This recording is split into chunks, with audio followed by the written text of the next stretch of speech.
Hey everyone, it's February of 2022 and I am here for the latest market update.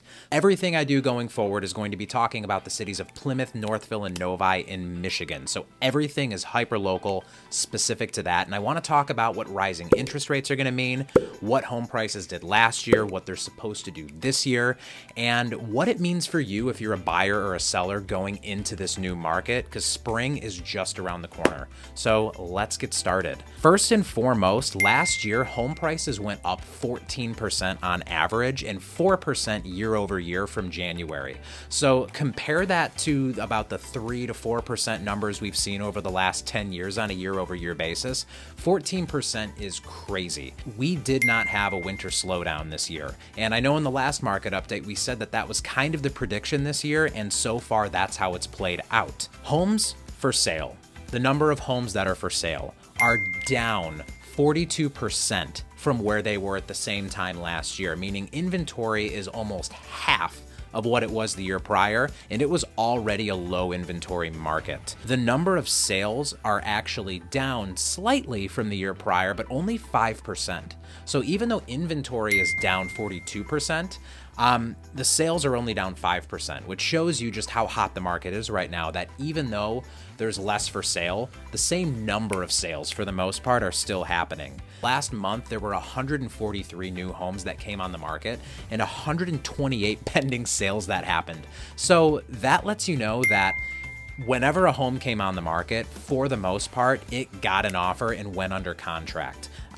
Months of inventory to go in tandem with all of this. I've talked about it before. Basically, it's just a measurement of how hot the market is, supply versus demand. Anything less than 6 is a seller's market, with 3 being a normal seller's market.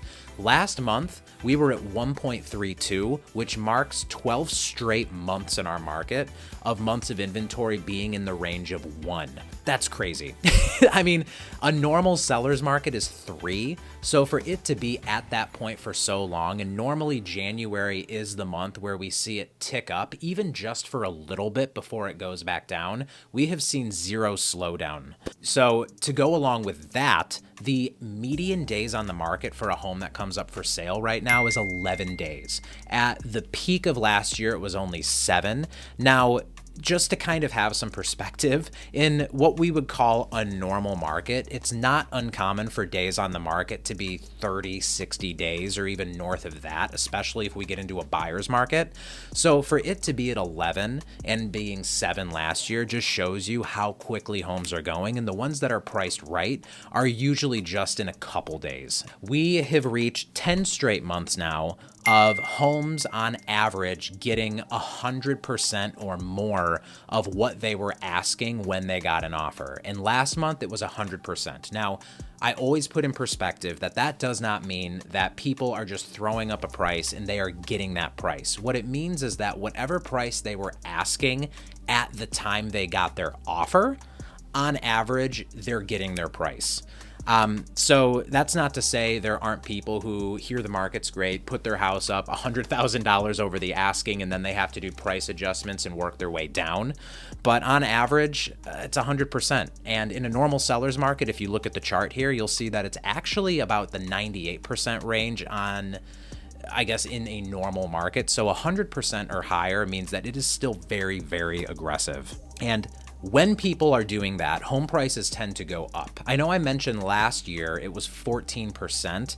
This year, the national prediction is that it's going to be about 5.1. So a lot less aggressive than what we were seeing the year prior, but still, I guess, an aggressive amount of appreciation. And there's a few reasons why that's probably going to be happening, which I'm going to go over now. We've all heard, if you follow the news at all, that interest rates have gone up and are supposed to go up. Right now, rates have already gone up 0.3% just from the beginning of the year.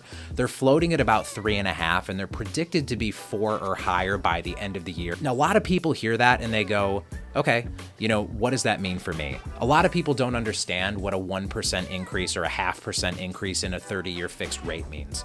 So if you're getting a 30-year mortgage, paying 20% down, a 1% rate hike is the equivalent of your max budget going down 11%. So the example I wrote here is if your max budget at the beginning of the year, for example, was $400,000, then by the end of the year, if rates do what they're supposed to do, that budget is going to turn into $356,000, or a $44,000 drop from what you could afford at the beginning of the year. So remember, prices are supposed to go up 5%, not down, which means people are probably going to start getting priced out of the market for what they want going into the year, which is why we're seeing that 5.1% prediction going against something crazy like 14, which is what we saw last year. So you hear a number like that and you go, okay, so if people are going to get priced out of the market, it's slowing down. What that means is it's probably shifting, right?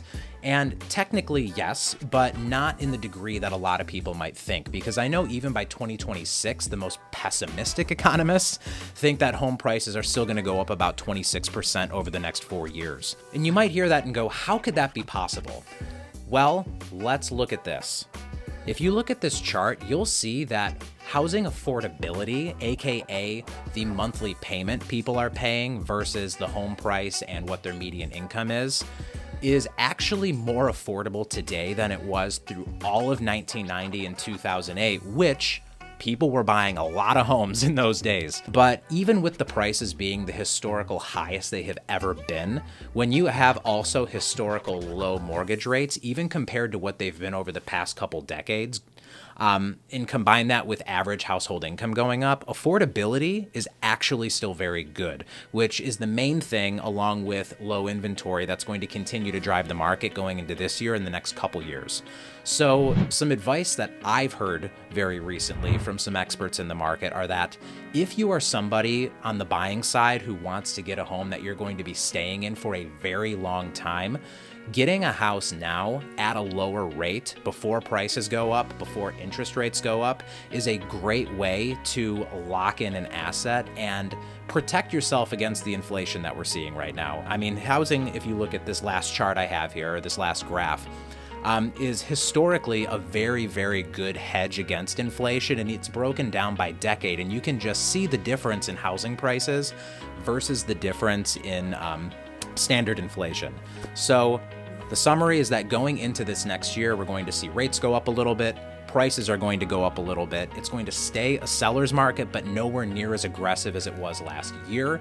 But we are going to start seeing some buyers probably being priced out of the market from what they want to be if rates do go up. So that's what we're seeing going into next year. I will talk to you guys next month. Bye.